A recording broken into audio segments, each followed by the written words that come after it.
अस्सलाम वालेकुम। ब्रेनोलॉजी में खुश आमदीद।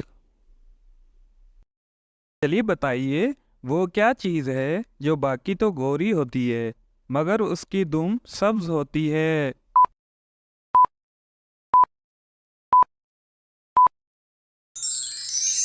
इसका जवाब है मूली।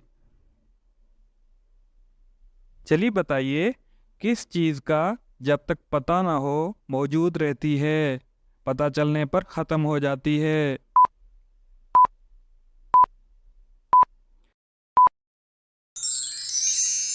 जवाब है राज।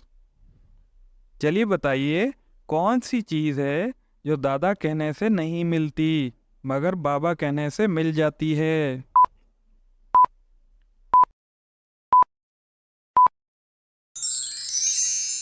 इसका जवाब है होंठ। चलिए बताइए, वो क्या है जो मर्द जिंदगी में एक बार, औरत जिंदगी में बार बार करती है मगर ये काम मुसलमान औरतें नहीं करती।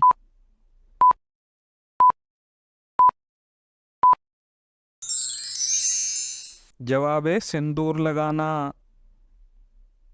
चलिए बताइए, वो क्या है जिसे आग जला नहीं सकती, पानी डुबा नहीं सकता।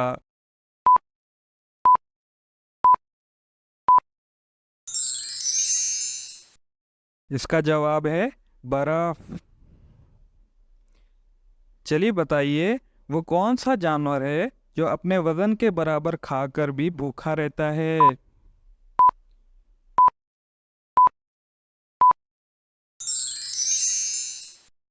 इसका जवाब है टिड्डी।